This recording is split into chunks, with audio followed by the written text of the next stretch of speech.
गाली दे रहे हैं, कौन गाली नहीं दिया है वहां जाके? ये गाली नहीं है कि दीदी ये बांग्लादेश हम नहीं बनने देंगे, घुसपैठियों को निकाल के दम लेंगे। भगवान, बंगाल में मुसलमानों की संख्या ज्यादा है, तो भाजपा का ये जो हिंदू राष्ट्र है, क्या इन्हें बंगाल में सत्ता हासिल कराने का चाबी बन सकता है कि नहीं? तुम लोगों का पतन एकदम करीब है।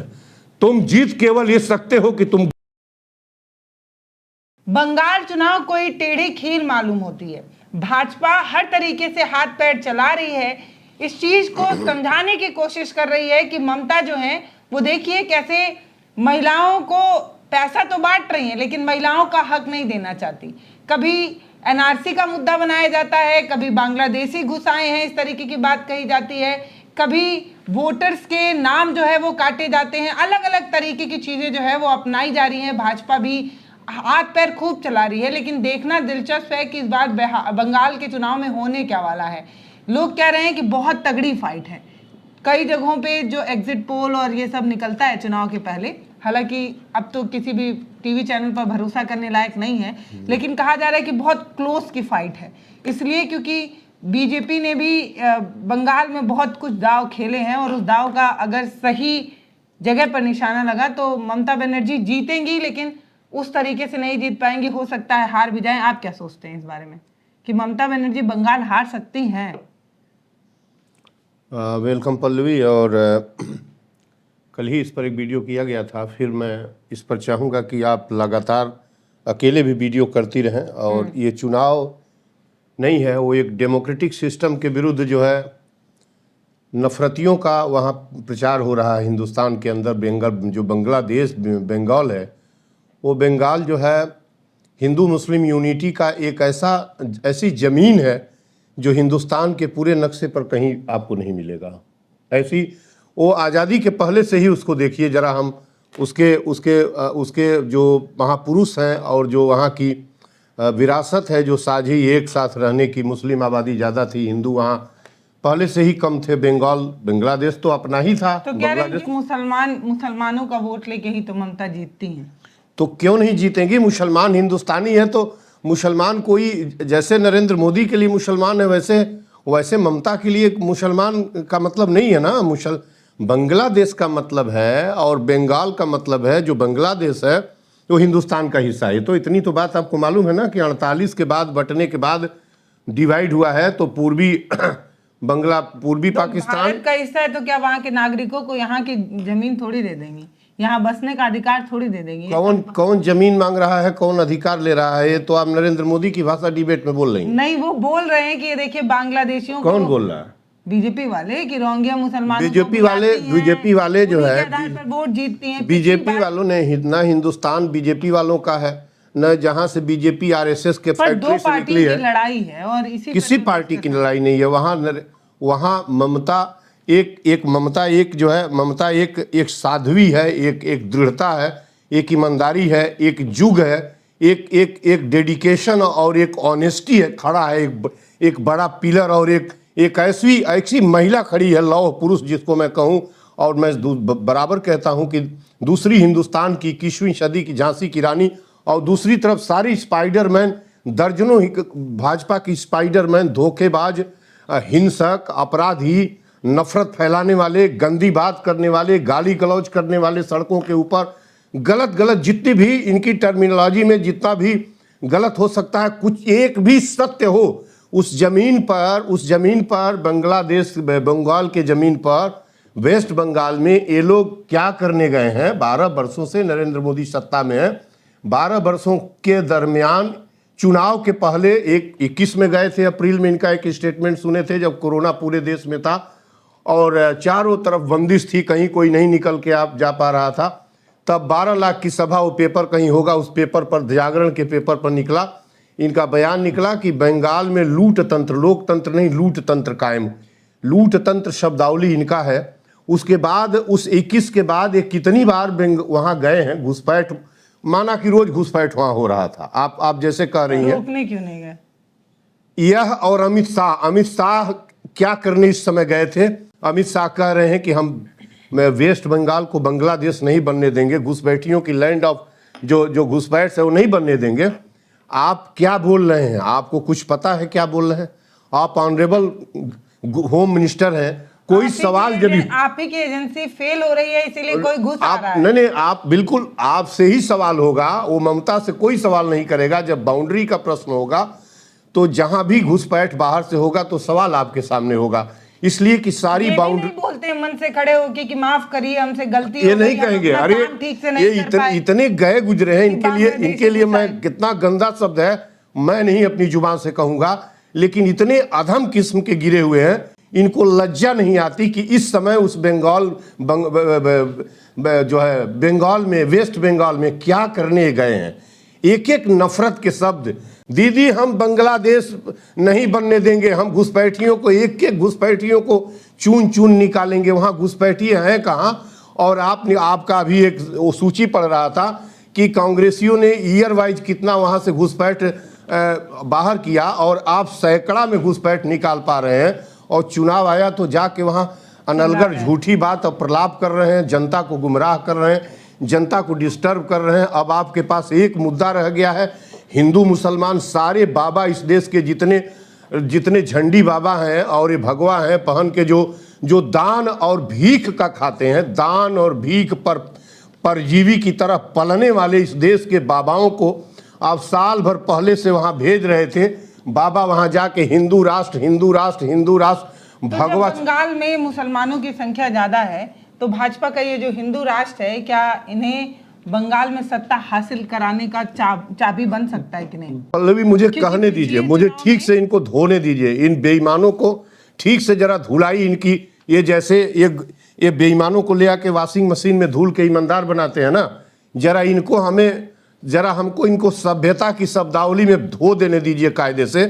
ये जितने बाबा हैं इनके, चाहे रामदेव हो, चाहे वो बागेश्वर हो, चाहे वो आचार्य कृष्णन हो, प्रमोद कृष्णन हो, मतलब दर्जन भर बाबा वहाँ केवल गए, केवल चुनाव के 1 साल पहले से लगभग प्रक्रिया जो बिहार इंड हुआ है उसके बाद ये सब विजिट करना चालू कर दिए हैं। बिहार गए, वहाँ से उधर बंगाल में गए। इसके बाद जब चुनाव करीब हुआ है, डेट डिक्लेयर हुई है उसके थोड़ा सा आगे पीछे, तब से इस जितने भाजपा के जो लुटेरे हैं प्रदेश के, भाजपा में तो केवल लुटेरे हैं, हिंसक हैं, बलात्कारी हैं, 3 कैटेगरी है। जो अच्छा है उसके लिए शब्दावली नहीं है। जो अच्छा है शीशा अपना बराबर का बनवा लेगा, अपने सामने ऐसे खड़ा कर लेगा, जैसे आपके इस स्टूडियो में मैं देख रहा हूँ मीडिया हाउस में रखा हुआ है, अच्छा बनवा के रखी है। इसी तरह अपनी तस्वीर शीशे की लगे, उसी में खड़ा होकर देखे और पूछे कि जब से हम राजनीति में पैर रखे हैं, ये बात मैं नरेंद्र मोदी के लिए भी कह रहा हूँ, वह खड़ा होकर उसी ढांचे में देखे कि 11-12 वर्षों से जब से हमने घर त्यागा था तब से हमारी जीवन स्टाइल क्या थी, कैसे हम भीख पर जिंदा रहे हैं, कहीं हमारी शिक्षा नहीं हुई, किस तरीके से। ठीक है ये मजबूरी थी और मैं उसको बुरा नहीं कहता। सबके साथ जीवन आज से 50 साल पहले का यहाँ के भारतीयों का और तमाम सब अभाव में जिंदा रहे, सबने देखी है गरीबी, वो बिल्कुल ठीक है। लेकिन उस अतीत को आप दफन करके और भविष्य क्राइम पर तय कर रहे हैं, तो सब अपने शीशे के बराबर कर लें। चाहे वो उत्तराखंड का मुख्यमंत्री पुष्कर सिंह धामी हो, चाहे मध्य प्रदेश का डॉक्टर मोहन हो, चाहे यूपी के हमारे सीएम साहब हो, किसी भी प्रांत का जिस भी प्रांत का। बिहार चूंकि इनका नहीं था चीफ मिनिस्टर, वो अपने जेडीयू के थे और एक यशस्वी व्यक्ति थे नीतीश, उनकी बात मैं नहीं करता। इनके जितने भी रूलिंग पार्टी जहाँ जहाँ है, चाहे असम का इनका जो कांग्रेस का मूल रूप से वो क्या नाम है उसका, और वो हो, जितने भी हो, ये पहले शीशे में देख लें और ये अपने आप से पूछें कि आज चुनाव जब डेट तय हो गई है, ये वेस्ट बंगाल में क्या करने गए हैं, कौन सा जहर बोने गए हैं। कभी सोचे हैं कि वो जमीन किस तरह की है? वो राष्ट्रवाद के उदित होती जो सूरज की पहली किरण राष्ट्रवाद की है ना, पहली गुलामी भी पहला वहीं से हुआ। बक्सर और जो बक्सर के युद्ध में जो बक्सर का युद्ध हुआ और प्लासी का बक्सर का, इन लड़ाइयों में अंग्रेजों ने वहीं से कब्जा करना, बंगाल बिहार उड़ीसा की दीवानी कब्जे में ली। पहली बार गुलाम भी वेस्ट बंगाल बना था, बंगाल का हिस्सा बना था, और आज़ादी की पहली किरण भी, राष्ट्रवाद का पहला विचार भी वहीं से निकला। मिड 19वीं सदी के मध्य में ही और थोड़ा पहले ही वहाँ जाने माने साहित्यकार पैदा हो गए थे। वहाँ आपके बंकिम चंद्र पैदा हुए, वहाँ पैदा हुए जो है रविंद्रनाथ टैगोर हुए, काजी नजरुल इस्लाम हुए, मोहम्मद इकबाल हुए, बाद में काजी हुए, मोहम्मद इकबाल हुए, बंकिम चंद्र हुए, रविन्द्रनाथ टैगोर हुए, सभी बांग्लादेशी थे। बंगाल इनकी मूल भाषा थी। जरा कान खोल के पर्दों को सुन लीजिए, भाषाएं सभी जानते थे। सभी के सभी मदरसे के प्रशिक्षित पढ़े हुए लोग थे, जिनको दुनिया आज भी याद करती है। भारत में तो इनके बराबर का साहित्यकार ही कोई नहीं हुआ। और न केवल साहित्यकार थे, क्रांतिकारी थे, एंटी इंपीरियलिस्ट थे, सब कुछ थे, एक्टिविस्ट थे, लड़ने वाले योद्धा थे, राष्ट्रवाद के प्रखर संस्थापक थे। उस जमीन पर आप गए हैं, उस साध्वी, उस देवी दुर्गा के रूप में धारण करके इस भारत के बंगाल पर राज करने वाली ईमानदार, डेडिकेटेड और ऑनेस्ट महिला के साथ गए हैं। अभद्र गंदी बात, और आप लोगों ने किस तरीके से लगाया है। एक आदमी जो भाषा बोल रहा है, परसों चौथा रोज की बात है, जो टीवी पर मैं किसी चैनल पर सुना, माँ के लिए ये शब्दावली हो सकती है जो उस शब्द की इस्तेमाल कर रहा है। और मुझे बेहद शर्म और कष्ट है कि ऑनरेबल उत्तर प्रदेश के सीएम, मुख्यमंत्री वहां जाके न जाने किस तरह की बात कर रहे हैं। उनके लिए, ममता के लिए नहीं, लेकिन मुसलमान के लिए शोभा देता है क्या? आज़ादी की पहली जंग और तलवार जब उठी थी अंग्रेजों के विरुद्ध, तो एक मुहम्मदन ने उठाया था। बैरकपुर जो मंगल पांडे के बाद जो जल्दी रिबेल कर दिए थे, उसके बाद संगठित तरीके की पहली तलवार बरेली में बाजी थी बख्त खां की। दिल्ली में चली बहादुर शाह जो लड़ नहीं रहा था, उनका सेनानायक यही था। अवध में आप आइए, बेगम लड़ रही थी। फैजाबाद में मौलवी अहमदुल्ला लड़ रहा था। इलाहाबाद में लियाकत अली लड़ रहा था। और झांसी की रानी झांसी में लड़ रही थी। कुंवर बहादुर आरा में लड़ रहे थे। झांसी की रानी का तोपची 19वीं सदी के पृथ्वी पर सबसे बेहतरीन तोप चलाने वाले गौस खां के हाथ में तोप खाना था, जो ह्यूगरोज की सेना के सामने तोप चला रहा था। आप कहते हैं भारत जैसे जमीन आपकी बाप ने जागीर दिया है। मुसलमान कहीं से निकला हुआ, कहीं से गिर गया है। मुसलमान का जितना खून 18 ग्रेट वार ऑफ इंडिपेंडेंस 1857 में जितना खून हिंदुओं का गिरा है, उसके 7% खून मुसलमानों का गिरा है। 100 रेबेलियन मारे गए तो उसमें 90 रेबेलियन मुसलमान थे। इसलिए कि गुलाम भी इन्हीं से, ये बात भी है कि गुलामी भी हमसे इन्हीं से मिली थी। यही सत्ता में थे और इनके वजह से गुलामी मिली थी। इनको लड़ना भी था, ये लड़े थे। कभी ये चीज को ना भूलिए। सत्ता के भूखे भेड़िए बंगाल में आप क्या करने गए हैं? क्या करने बंगाल में गए हैं? डेमोक्रेसी को महफूज रखने गए हैं। वहां डेमोक्रेसी नहीं है। आपके हिंदुस्तान से कम डेमोक्रेसी बांग्लादेश में है। मोहब्बत का पैगाम देने वाला स्टेट है। हिंदू मुस्लिम एकता यदि आज की डेट में भी देखना हो, जहां मुस्लिम, आप कहते हैं ना कि जब मुस्लिम ज्यादा हो जाएगा तो हम जो है क्या हो जाएंगे, आप लोगों को बरगलाते हैं। जाओ वहां 30-35%, 32% मुसलमान है, जाओ देखाओ। तुम झूठ बोलते हो कि वहां हिंदुओं को सताया जाता है। मुझे रिकैप दिखाओ, एक हिंदू को सताता हुआ चित्र दिखाओ। वो गांधी की जमीन है, वो जो है वो बंकिम चंद्र की जमीन है। वो किसकी जमीन नहीं है? रविंद्रनाथ टैगोर की जमीन है। काजी नजरुल इस्लाम की जमीन है। या वो जमीन है, वह आपके नफरतियों की जमीन नहीं है। मैं पूछ रहा हूं कि ये एक गृह मंत्री वहां क्या करने गया था जब घुसपैठ की इसको इतनी चिंता थी। 12 वर्षों से घुसपैठ करा रही हैं। एक दिन इनको चिंता हुई, इनकी जहाज कभी गई वहां पूछने उनसे, ममता से पूछ नहीं सकते हैं कि दीदी जी ये घुसपैठ क्यों हो रहा है? आज आप वहां जाके लंका क्यों लगा रहे हैं? क्या कर रहे हैं आप? और आपका पतन बहुत शीघ्र है। बगावत आप लोग सुन लें। नरेंद्र मोदी और जो सरकार है, आपके नीचे, आपके सीट के नीचे, वहीं नोएडा में और गाजियाबाद के अंदर मजदूरों की दुर्दशा और शोषण। 12,000 रुपये में कहीं मजदूरी इंडस्ट्री में होती है। मजदूर सताया जा रहा है, उसके पेट की अतड़ी निकाली जा रही है, और तुम जाके न जाने क्या कर रहे हो।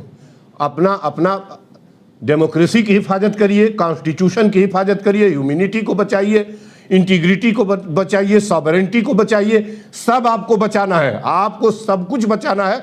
पल्ली वहां तो कुछ है ही नहीं है। ये सब बेईमान है। एक साध्वी, एक ईमानदार, एक बिल्कुल, एक जो कहा जाए कि जिसको सोना जो तपाया जाता है आग में जो चमकता है, आग में ईमानदारी की भट्ठी में और नैतिकता और अनुशासन की भट्ठी से निकली वो देवी वहां खड़ी है और आप लोग जाके गाली दे रहे हैं। गाली दे रहे हैं? कौन गाली नहीं दिया है वहां जाके? कौन वहां गाली नहीं दिया है? ये गाली नहीं है कि दीदी ये बांग्लादेश हम नहीं बनने देंगे, घुसपैठियों को निकाल के दम लेंगे, और ये गाली नहीं है। बांग्लादेश मुद्दा नहीं है, मैं मुद्दा नहीं है वो बांग्लादेश सेफ्टी भी मुद्दा मान महिला है इस देश के प्रधानमंत्री। मुझे कहने दीजिए, देश खाली जो हुआ बंगाल में, आप मुझे बिल्कुल कहने दीजिए। वो आप मैसेज नहीं समझती हैं, इनके पास एक हथियार है। महिला सेफ्टी का भी मुद्दा बना कोई महिला सेफ्टी आप बताएं, बंगाल में महिला कहाँ सेफ्टी नहीं है? यूपी में महिलाओं से अनसेफ कहीं कोसी प्रांत में कहीं हो? कितना कितना कितना रेप यूपी में और कितना मर्डर हुआ है, ये हमको यहाँ बताने का विषय नहीं है। ये सब देखते हैं। क्या बंगाल में कोई इस तरह के रेप की घटना हमें बताएंगे ममता के काल की? और मैं ये कह रहा हूँ कि इस देश का प्राइम मिनिस्टर तो जाता है, इतना बड़ा मसला। अब मैं सुनिए बताऊंगा, मेडिकल कॉलेज आप मैं बताऊंगा एक मेडिकल कॉलेज का आप बताएंगी जो आज पिछले साल हुआ था। मैं कदम कदम पर इतना बता दूंगा आपको, रोज घर का बता दूंगा कि आपका जो आप एकदम बंद हो जाएंगी। कभी हमसे मैं हाथरस से उठाऊंगा और उन्नाव सहित जब BHU की घटनाओं को एक एक दर बाई दर बताऊंगा ना, तो आपके पास कोई जवाब नहीं मिलेगा। मुझे कहने दीजिए कि इस देश के प्राइम मिनिस्टर वहां गए थे, अभी विजिट किए थे। ये कहे थे कि जो रेप है उसकी पुरानी केसेज रेप की हम सब खोलेंगे सत्ता में आए। दो ही बात कहे थे, रेप की सारी केसेज खोलेंगे। प्रधानमंत्री रेप की, बिल्किस बानो की रेप की केस खोलेंगे। पेट में बच्चा था, उसके पल रहा था, 3 साल की बेटी थी, पहले सिर पटका गया और उसके बाद उसके पेट में बच्चा रहते ही उसके साथ दर्जन भर लोगों ने बलात्कार किया। आप बताइए, इसका जवाब देंगे? आप उस समय जो है चीफ मिनिस्टर थे बंगाल गुजरात के, कितना हिसाब देंगे? हाथरस का हिसाब देंगे, उन्नाव का हिसाब देंगे, BHU में रेप का हिसाब देंगे? दर्जन भर आपके रेपिस्ट आपके अगल बगल नेशनल लेवल के पॉलिटिशियन हैं, हिसाब देंगे आप? क्या करने आप बंगाल में गए थे?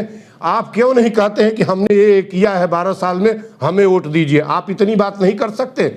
आपको कहना चाहिए कि हमने आपको ये दिया है, मंदिर दिया है, 370 खत्म किया, जो खत्म किया, हम आपको एयरपोर्ट दिए हैं, एक्सप्रेसवे दिए हैं, हम आपके 90,000 स्कूल बंद किए हैं, हमने महंगाई से चमड़ी आपकी उधेड़ी है, शिक्षा चिकित्सा रेल और शिक्षा चिकित्सा रेल, अनाज पर जितना भी है, आटा चावल दाल तेल चीनी सब पर टैक्स लगाया है। आपको कहना चाहिए कि हमने विद्यालय प्राइवेट हाथों में दे दिया है। हमने आपको कहना चाहिए ये स्ववित्त पोषण के केंद्र हो गए हैं। और हमने बताना चाहिए कि मोनेटाइजेशन स्कीम के तहत हमने सरकार की दौलत, जमीनें और संसाधन रिसोर्स प्राइवेट हाथों को बेचने का काम किया है।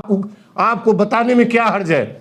आप क्यों नहीं ये बताते देश को? आप बताइए, एक क्यों ममता को कह रहे हैं कि हम घुसपैठ हैं, हम ये कर देंगे, हम वो कर देंगे? आप जहर बो के वोट मांगेंगे, ऊपर से आप जब इससे हारते हैं तो मशीन ही हाइक कर लेंगे और उसके बाद आप चुनाव जीतेंगे, कहेंगे कि हम बंगाल पर हमारा कब्जा है। आपका इंकलाब आपके विरुद्ध, भगत सिंह का इंकलाब जानते हैं ना, इंकलाब जिंदाबाद, उसके करीब नरेंद्र मोदी आप पहुंच रहे हैं। आपने इस भारत को महफूज नहीं छोड़ा है, आप उसके इर्द गिर्द पहुंच रहे हैं। एक ऑनरेबल जज जो अपनी 80 साल की लगभग अवस्था में रोज कहते हैं कि भारत को रिवॉल्यूशन बचा सकता है, आप रिवॉल्यूशन की ओर बढ़ सकते हैं। इतना मजबूर ना करिए कि तिरंगा लेके सड़क पर उतरना पड़े। रोज आपकी पुलिस मुझे घर में अरेस्ट करती है। आप ईमानदारी पूर्वक, आप ईमानदारी से आप जो है इस देश में नफरत, हिंसा, झूठ, भय, दोहन, महंगाई, मदिरालय की मंडी और जितना भी कुछ कहा जाता है इस देश को बदलने के लिए, आप जो बड़े बड़े पुलिस फोर्स और सैनिक लेके चलते हैं, मेरे जान की हिफाजत करिए। तिरंगा लूंगा, आप जो किए हैं वही कहूंगा, मैं अलग से कुछ नहीं जोड़ूंगा। 24 घंटे भी नरेंद्र मोदी सत्ता में नहीं रहोगे, 24 घंटे भी दिल्ली के अंदर नहीं बैठ पाओगे, तुम्हारी सारी हुकूमत उखाड़ कर लोग फेंक देंगे। लेकिन एक मर्यादा है, एक वो मर्यादा है जिस सीमा में हूं।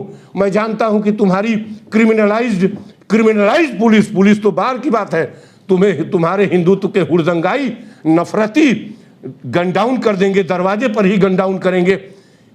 ये हिंदुस्तान को क्या कर रहे हैं आप?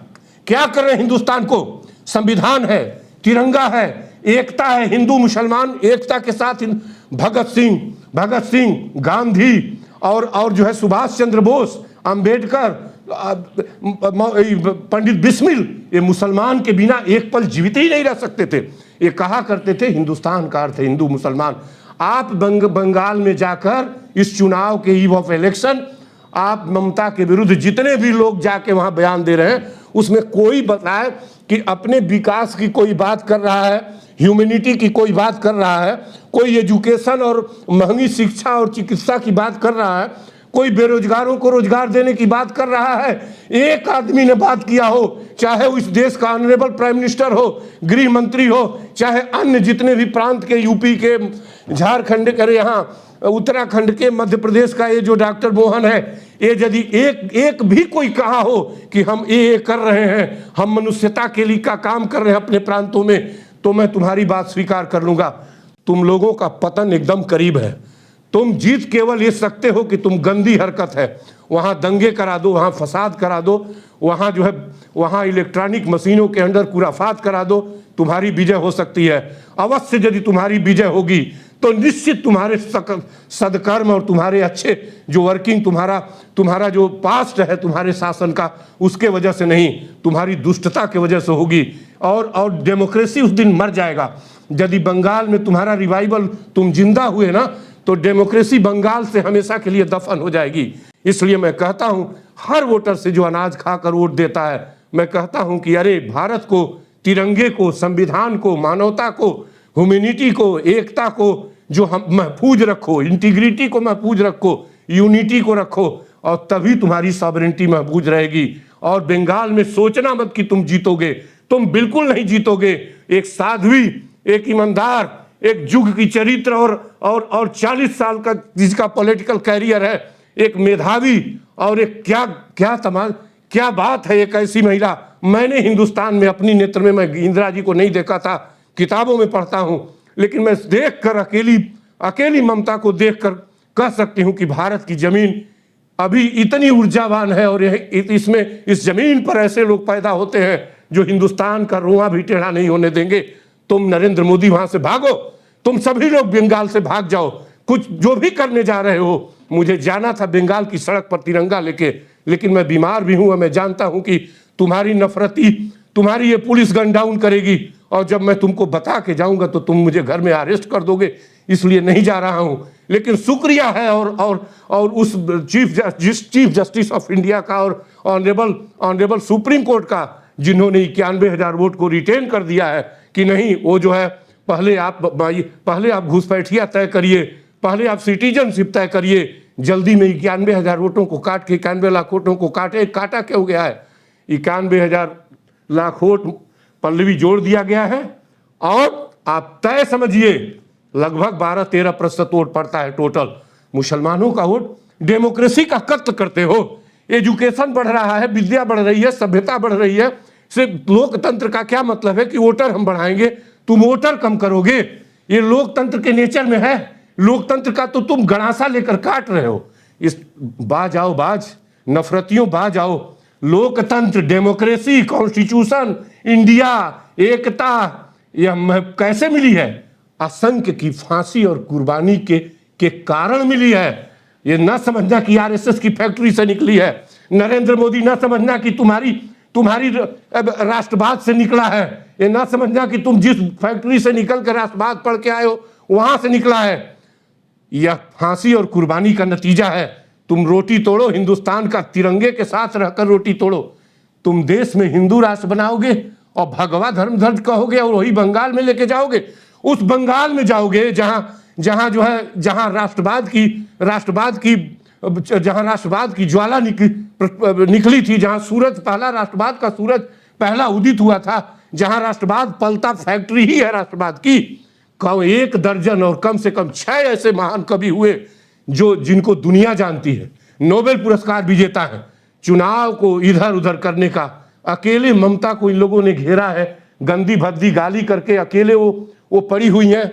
इनका जवाब दे रही हैं, इनका जवाब केवल दे रही हैं। और दिल्ली तक देखा ना कैसे आके ये जो चोर बैठा हुआ है, ये चुनाव आयोग का ज्ञानेश, किस तरीके का किस तरीके से यह चुनाव आचार संहिता का कत्ल स्वतः करता है, इसके सीने पर चढ़ के इसको बता के गई हैं, सुप्रीम कोर्ट को बता के गई हैं। लिख के रख लीजिए नरेंद्र मोदी, ममता की विक्ट्री होनी है, विक्ट्री। आप कुछ नहीं कर पाएंगे। यदि मोहब्बत जिंदा सा भी थोड़ा सा भी जिंदा रहेगा तो ममता जो है विनर होंगी, ममता जीतेंगी। 23 और 29 दो फेज में चुनाव है। 4 तारीख को रिजल्ट आना है। सबकी नजरें बंगाल पर इस समय टिकी हुई हैं, क्योंकि बंगाल को साधने की कोशिश भाजपा अलग अलग तरीके से कह रही है। कभी महिला सुरक्षा का राग अलापती है, कभी कुछ और कहती है, कभी बांग्लादेशी रोहिंग्या मुसलमान कहती है। पहले भी यहीं रोकेंगे हम। गैंगस्ट दल हो गई है, ये हम कह नहीं रहे हैं। आप अपना छाप छोड़े, गुजरात से लेके यूपी में और मध्य प्रदेश तक आप इस छाप छोड़ रहे हैं। गैंग रेप आपके के इतिहास में दर्ज रहेगा, हमेशा इतिहास के पन्ने खोले जाएंगे। आप गए हैं ममता बनर्जी के स्टेट में महिला की सुरक्षा की बात करने, और बंधन नमन सारा होने लगा। एक तरफ महिला बंधन बिल आप पेश कर रहे हैं और बलात्कार सड़कों पर चिगाड़ मार के हो रहा है, और उसी महिला बंधन बिल के तहत, उसी महिला बंधन बिल और महिला की इज्जत और अस्मत के ऊपर इस देश के चोटी के बेहतरीन नेता और अर्थशास्त्री सुब्रमण्यम स्वामी क्या कहते हैं कि सदन में जाने के लिए मुझे मालूम है कुछ महिलाओं को किनके पास सोना पड़ा है या किनके साथ कंप्रोमाइज करना पड़ा है। आप इस पर पहले एक सदन में बयान दे देते। क्या कर रहे हैं आप? रेप, हिंसा, ये आपके नस है। लूट, सरकारी लूट, टैक्स लगाए हो हमारे पेट पर, पीठ पर टैक्स, शिक्षा और चिकित्सा और रेल पर टैक्स चलेगा। ममता को गए हैं सुधारने, ममता को सुधारेंगे, उनके स्टेट को सुधारेंगे। अरे कह दो कि डिक्टेटरशिप लगेगा, हटा दो उठा के सत्ता। सब वहां तो अभी 15-20 दिन पहले राष्ट्रपति शासन लगाने की कोशिश कर रहे थे, जब वहां तुम लोग जाके अपने ही हिंसा कराए, और इस हिंसा को राष्ट्रपति के यहाँ तक किताब जाने लगा। उसके बाद जो है चुनाव आयोग ने मुख्य अधिकारी को बदला, किस तरीके से आने लगा। सुप्रीम कोर्ट ने कहा भी कि नहीं, चुनाव पर किसी तरह से बाधा स्टेट की सरकार न डाले। क्या क्या पैदा करे, ये सब करने की क्या जरूरत है? लगा दो उस पर जो है राष्ट्रपति शासन लगा दो, तब चुनाव लड़ना, बाद में जो करना होगा करना। ये सब जाके गुमराह न करिए स्टेट को और हिंदुस्तान को। जहां ले आए हैं बगावत की घूरे पर बैठे हुए हैं। याद रखिएगा, चारों तरफ बगावती स्वर उठ रहे हैं। केवल और केवल भय यही है कि आपने इतने हथियार बंद पुलिस और इंटरनल फोर्स तैयार की है कि आप कत्लेआम मचवा देंगे। आपके फितरत में कत्ल है, और कभी भी इस इतिहास को, गोधरा और अहमदाबाद मिसक्रेसेस किसी को नहीं भूलेगा। आप किसी वक्त किसी तरीके की हत्या करवा सकते हैं। पल्लवी, इन लोगों के पास कुछ भी अच्छा नहीं है। पढ़े होते कायदे से, जीवन कटाए होते पढ़ाई में, मोहब्बत से रहे होते। लगता है कि उस मुसलमान के शरीर में खून नहीं है, उसका खून लकड़ी और कुछ और है। लगातार आप मुसलमान को टारगेट और तबाह करते इस हिंदुस्तान में चले जा रहे हैं। हम उस पृथ्वी पर पैदा हैं जहां अशफाकुल्ला खां और बिस्मिल, जो दोनों एक दूसरे के बिना नहीं रह सकते थे, हम उस जमीन पर, और उसकी संतति हैं, उस एपीजे अब्दुल कलाम की, जो पूरी तरह मनुष्य थे और हिंदुस्तान उनका था, और आप उसी की संतान। और न जाने आप किस फैक्ट्री से निकले हैं, कहाँ ले जाना चाहते हैं इस देश को, क्यों ले जाना चाहते हैं?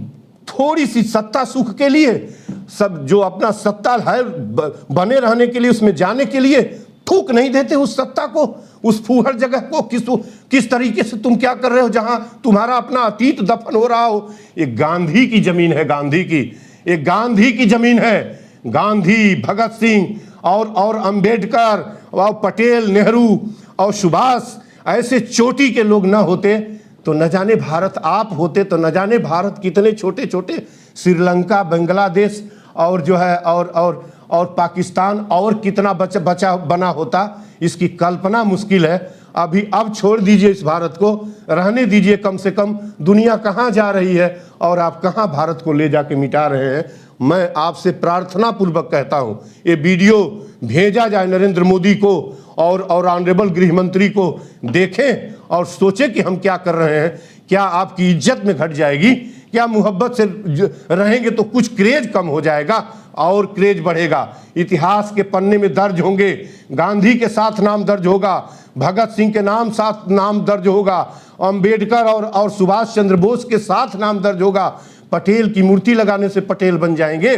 पटेल जैसा कलेजा करो, पटेल जैसी ताकत रखो कि सबको एक जगह रखेंगे, और हथियार से नहीं, हथियार से करने के लिए 2 रियासतें अकड़ के खड़ी है, हथियार से दबा दिया था उन्होंने, लेकिन इतनी बड़ी टेरिटरी आज एक दिखाई दे रही है।